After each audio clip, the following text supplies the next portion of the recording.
Hello, and welcome to Final Fantasy III, the first game that I was introduced into the Final Fantasy series.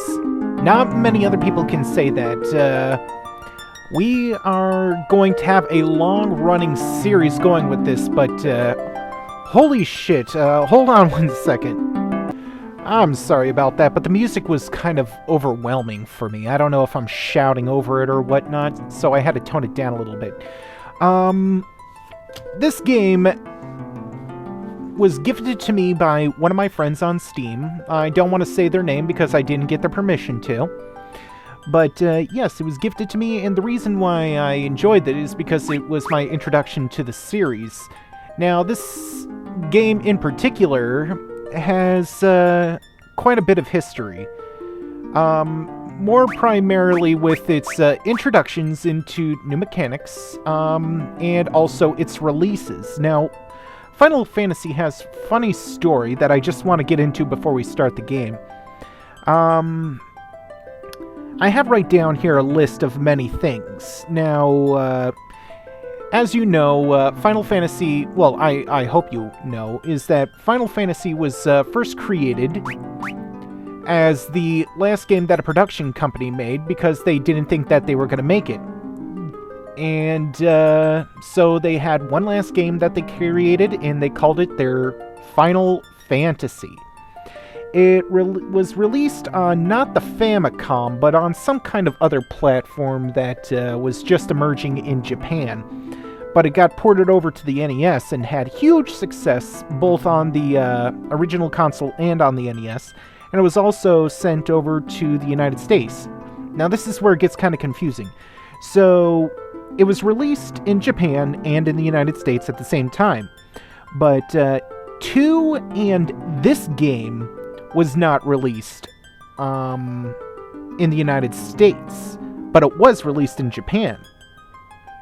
But then the 4th one came out, and it was on the Famicom, which is the Japanese equivalent to the NES. And when it was sent over here, they had the 3rd game, but the United States did not see... No, wait. Now I'm getting confused. The 2nd and 3rd was not released in the United States, but the 4th one was, but it was rebranded as 2 in the United States. So you can already see where it's getting confusing.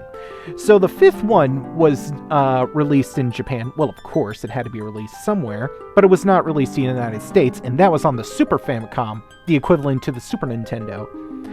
And then the 6th game was released in Japan and the United States, but the United States rebranded it as 3. Okay? So, right now, there is 1, both in Japan and the United States. There is 4 in Japan, which was rebranded as 2 in the United States. And then there was 6, which was rebranded as 3 in the United States. And then when they came out with the 7th one, which came out onto the PlayStation, it was also released as 7 in the United States. So people were scratching their heads about the timeline with the Final Fantasy series, because it went 1, 2, 3, 7. They were like, what the fuck? What happened to 4, 5, and 6? When really they should have said what happened to 2, 3, and 5.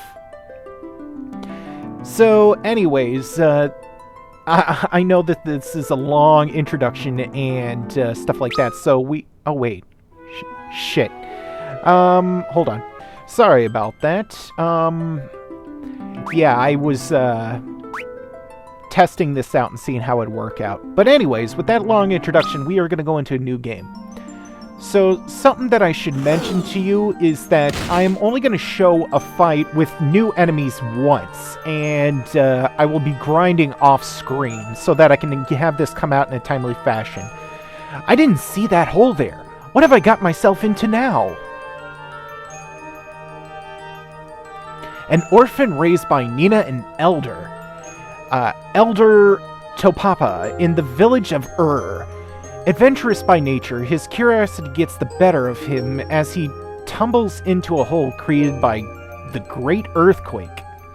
Now, I'm going to keep the character's name the same so that there's a little bit of consistency. So, yep, we are going to confirm that. And these graphics are not true to the original game. Oh, shit! It's a monster! It's 3 monsters! Alright, so we are going to attack the middle one. Woohoo! First hit. Ugh. Alright, I'll attack the one on the right. Now, Final Fantasy is an RPG game. And, if you didn't know, I mean, like, you'd be hard-pressed not to find somebody who didn't know what an RPG is these days.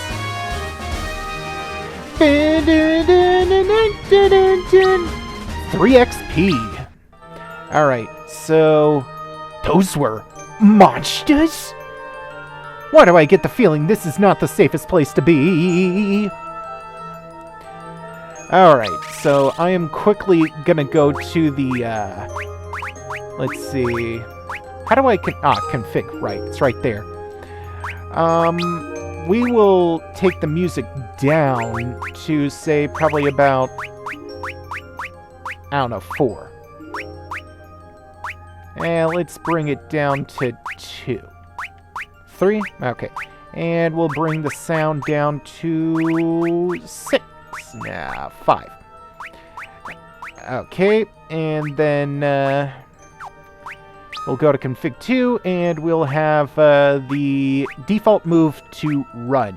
Okay, with all that bullshit out there, this is our character. Oh yeah, I gotta finish my one thought before I do that. I tend to do that when I play these games. I am going to grind off screen so that you don't have to go through that. When we find a new enemy, I will bring you back. And then anytime that we have story and stuff like that. So let's see. We will check out our stats. Now, as you know in RPG, there's many ways that you could do that. This brings into a new mechanic that we'll get way later, but we'll go over the basics. Over to the right, you'll see our EXP. That's how much experience that we have overall. And for the next level, we need to gain 13 more experience.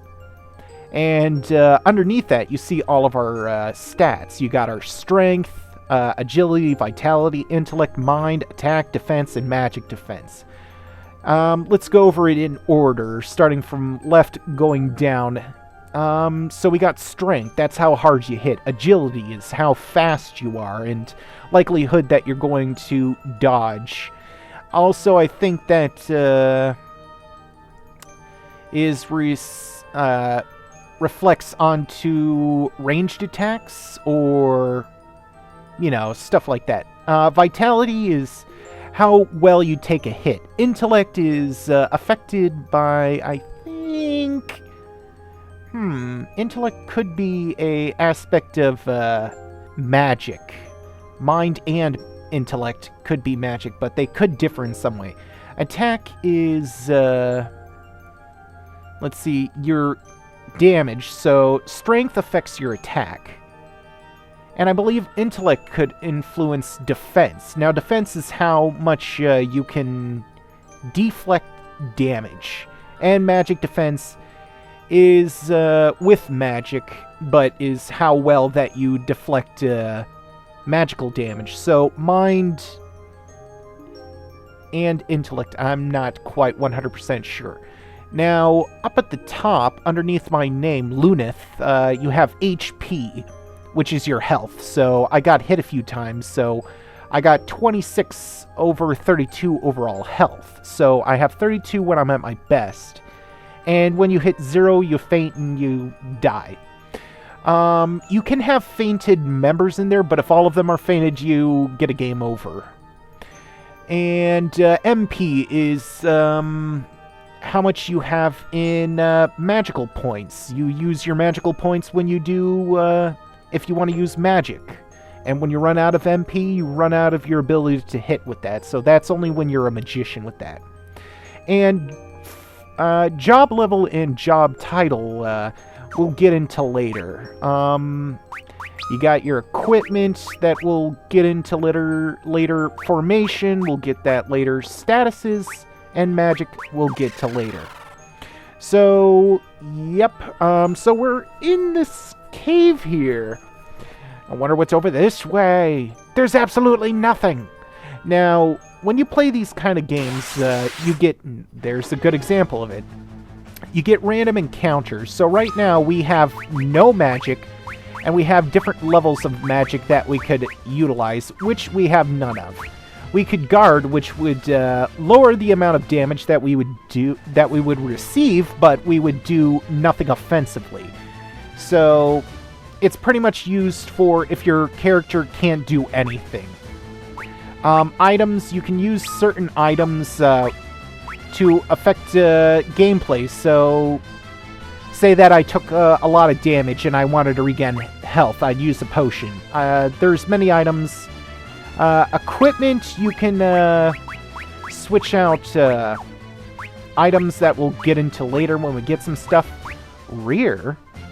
Huh. Is that like the run feature? I think it might be. So, we are going to attack. If you ended up seeing my, oh, what was that one? Costume Quest. Costume Quest is a perfect example of this, but this is more in-depth, more detailed. So, I know that I did something twice, but I just wanted to use it for an example, and that was a tutorial thing. So, every time that you win a battle, you'll get this, and you'll see what you got. You got 20 gil. Gil is gold. You can purchase stuff with gil. And then this shows how much experience you got. And then Luneth's job level has increased. Now, job levels, we'll not pay attention to this. So we found some chests. Contained a leather shield. So what we're going to do is that we're going to equip him with a leather shield. Now, if you see that on the top right, you can see a green arrow. It shows what you win from. It says Defense 2 protects against some status ailments. And up at the top right, it shows that we win from 1 defense to 3 defense. So since we have that, it will affect how well we do. And the only defense we got was from this vest, and this is our attacking weapon. So, yep, that influences how well we hit. So the chest contains potion. Alright, so potion restores 50 health points, so we only have 32 HP. So that's nothing detrimentous. Alright, hold on. Okay, and got 10 gil, 1 experience point. Now, let's see how close we are. We need 10 more experience points. Wait a second. I think it said 10. I just glanced at it real quickly. Yeah, 10 experience points to get to the next level. Alright, this is going to show us some mechanics. There's something strange about that rock. Press Z to take a closer look. I'm using a controller and some things may be rebounded. Now, this game was updated and re-released on the DS in 2006. Hold on one moment. And as I was saying, is that this game was released on the DS in 2006 with updated graphics. It didn't look anything like this when it first released on the NES. Ooh, a longsword. So we're going to equip that. So we got a knife right now. So if we equip this and replace it with our knife, we'll go from 8 to 10 attacks. So we'll be hitting heavier now. Alright. And looking at the time, we're out of it. So what we're going to do is that I am going to level up a little bit off screen and be a little bit more powerful, if you will. So I'll see you then.